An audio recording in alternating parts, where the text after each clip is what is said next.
is the Power Goat V2, and it has become very popular online recently because it does two things, right? It's very affordable and has a ton of power. Now, there are many new competitors into the e-moped class, so does the Power Goat V2 ram itself into the top step, or does it freeze in place and fall on its side? I'll be putting the Power Goat V2 through all these tests right here. Everything will be timestamped down below, and if you want to pick one up, use the link down below. It'll help out the channel a lot. Man, it's getting hot. I can already feel the back of my neck turning into the same color as those ballpark hot dogs. Alright then, anyway, top speed of this bike is claimed to be around 45, 50. I've seen some different numbers from different people online, so I got the Draggy with me. Also got some telemetry on board, so we'll see what top speed we can get out of this. This bike has a peak of about 3,000 watts, which is pretty powerful. I'd say this is kind of like the SR71 Blackbird of the e-moped market. One cool thing about the Goat bike is that you can, instead of pedals, get just normal pegs like a motorcycle.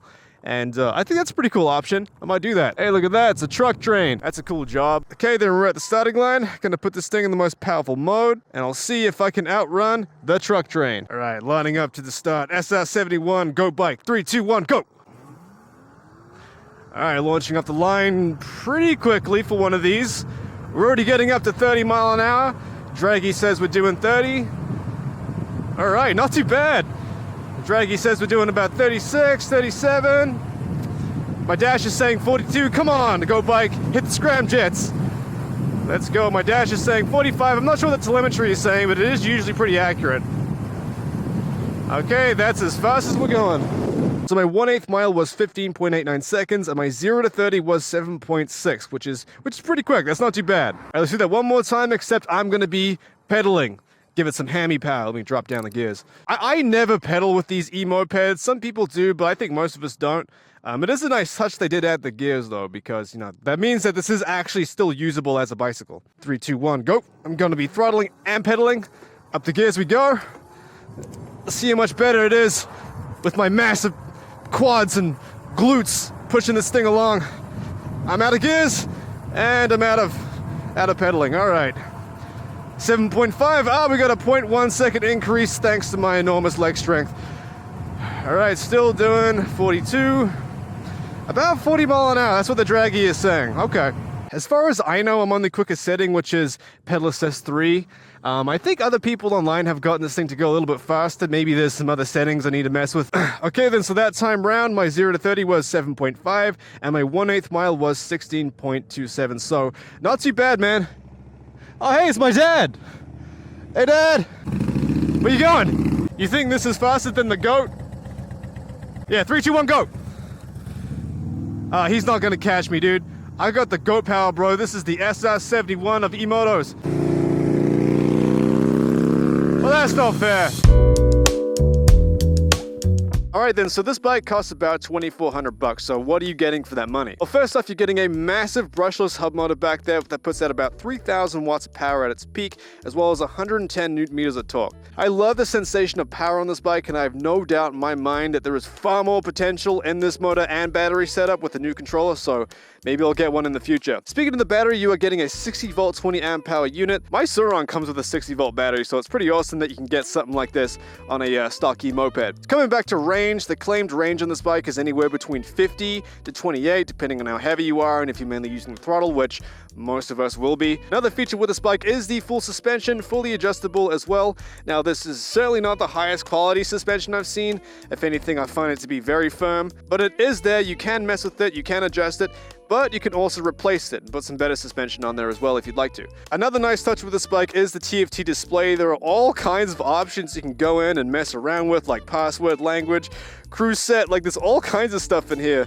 So you can invest your time into that rather than TikTok. The seat on the V2 is also massive, and if you stand behind it like that, you can make a really inappropriate joke. But in all seriousness, the seat is huge and it comfortably sits 2 people. They do say 3, but why the hell would you want to do that? That sounds like something I should test though, just to be sure. It also came with these complimentary pegs that came in the kit, which is an awesome touch, man. This thing also features a 7-speed Shimano shifter right here. Now, obviously most of us riding this bike will never really use the gears, will hardly ever use the pedals, but if this thing does die on you, you can still use it as an actual bicycle, which I think is awesome. Overall, man, for $2,400, you get a very feature-packed bike. Let's see how it does in the rest of the test.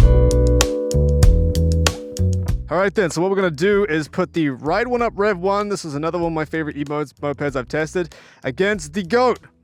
The GOAT Power V2. Which one do you think's gonna win, dude? Well, I hope this one. The only problem that I have is just pedaling this with the ride assist makes it go like a little bit faster. It's not, it gets going, but not right off the take, so. So you plan on pedaling this? This is your competitive advantage? I have to pedal this thing, man. Okay, let's do one just on the throttle, and then we'll do one pedaling together. We have the Rev 1 in its off-road mode and the boost mode. So this is in its most powerful setting, and so is this, as far as I know. Here we go again. Hopefully I can win this one. I think the last time I was on this, I lost to a scooter. Can't let that happen again, especially to this guy, James May over here. Ooh, look at me, I'm Jeremy Clarkson. The Rev 1 is another very quickly accelerating e-moped as well, so this could be a pretty tough race. Let us know down in the comments if we should do a full-on comparison video between this and the Rev 1. He thinks he's all slick, his red gloves, and his free scooter, or whatever. All right, ready? 3, 2, 1, go! Oh, you cheated. All right, there we go. I'm already off to a good start. Look at this, look at this. Look at me go, dude. How's that taste? See, I knew that the pedal was gonna help me out a lot, but this thing's got a lot of torque on it when you just rev it up, hence the name. There we go. This is a pretty quickly accelerating e-moped, and we are seeing that here being proved. I told you if I would have pedaled, I would have had it. I'll tell you what. In the but interest I got you of off fairness, the start. In the interest of fairness, you did. In the interest, you also jumped the start. In the interest of fairness, we'll swap bikes and we'll do pedaling this time. Okay. All right. All right. You ready? 3, 2, 1, go. Come on. I bit the handlebars. Jesus. How did he? Already starting? No. How did you get that faster than me? I'm out of pedaling. That's the most it'll do me. God, that is so much quicker. Man, these handlebars went too forward on me. See, it's all skill and technique. This guy thinks everything about the bike. How's that The handlebars went back on me Oh, on, they did? on that takeoff. Yeah, I was like, oh, I can't really do anything Dang, just you're yet. pretty serious about that one. All right, now just for a lap, do you want to see which one has the loudest squeak? Tire screeching is very loud on both of these bikes. No, I'm not gonna lie. That's a Banshee, dude. That was a lot more than I was expecting. I know. You even woke up that dog. I woke up a dog. Yeah, you heard the dude. dog barking? It's probably the dog that killed my cat. Fuck that guy. Not gonna lie, that was a lot louder than I thought it was gonna be. All right, you want to do it? Yeah. Do it on this one? Yeah. All right. Now it's my time to shine. This is a fun game. This is a great idea. A thorough test. Lots of user information comes from this. That's fast.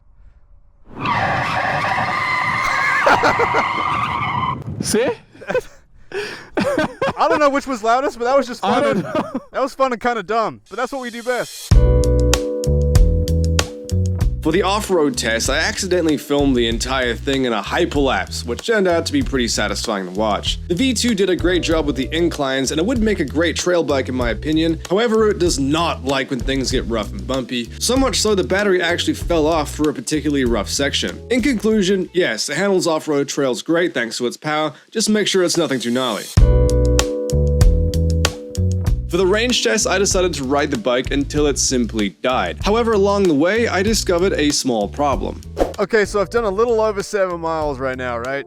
And it's currently telling me it's at 100%, and I know that's not true, so watch this. So I'm gonna turn it off, I'm gonna turn it back on, 73%, right? So that's kinda how it works. Oh, 75%, it changed its mind again. Okay, so I've just done about 10 miles or so. I pulled over next to a $500,000 property here in California, and it says I'm at 38%.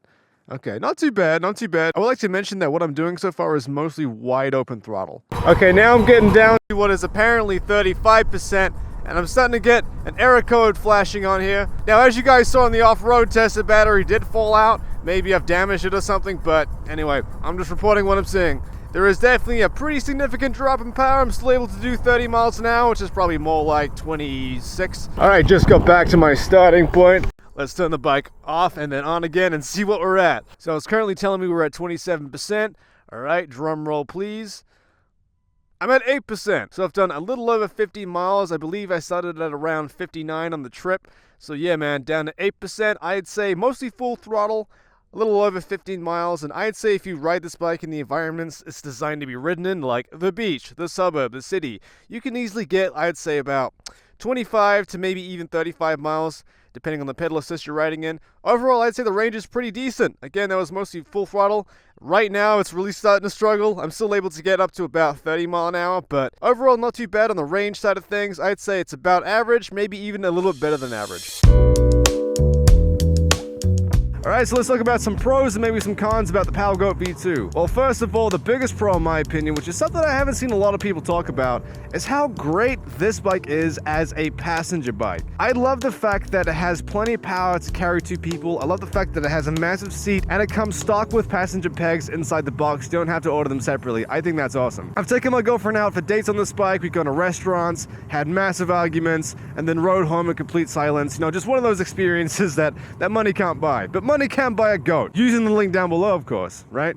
I gotta make money in this channel, right? I'm a modern YouTuber. I'm always trying to sell you something. Another thing I like is the price. I think it's around 2,300 bucks right now. It might be going up in the future. They do say that they will be increasing it after the first batch. So again, if you want to pick one of these up, I'd recommend doing it fairly soon. Another thing I like, and this is kind of a given, is the power. I think it's really good. I like the fact that it has a twist throttle instead of a half throttle or a stupid finger throttle like some scooters have. I fucking hate those. It comes with gears so you can ride it like a real bicycle. Comes with a massive seat, comes with suspension.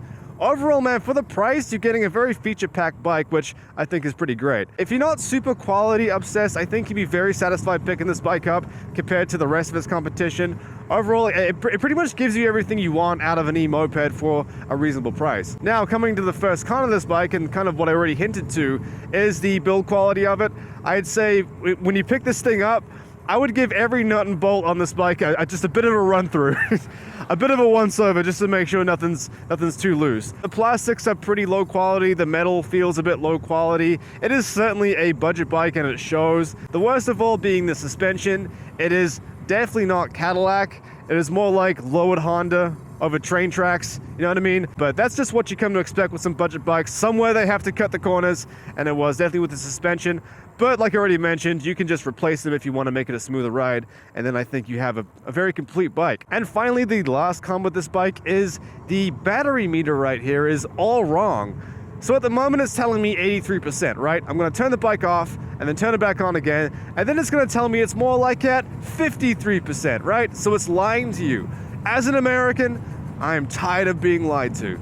You can, of course, just go by the voltmeter right here, which is, you know, maybe a little bit more reliable. But overall, I think most people are going to be pretty confused by how it likes to just change its mind. The range is pretty good on this bike. It has a big enough battery for it. If you ride responsibly, you can go quite a distance on this thing. The battery does slowly start to creep up once you turn it off and then back on again. It's just, overall, that is something that definitely needs to be adjusted in the future. But anyway, that's it for all my bitches and moans about the goat bike. The pedal assist is also a little bit sketchy, but I never use that thing, so I'm not really going to count that. Overall, man, great bike for the money. I think a lot of people will be very satisfied with this thing. It's a great first e-moped. It's a great e-moped to build on. I think it's going to have a very strong cult community, plenty of power, great with passengers.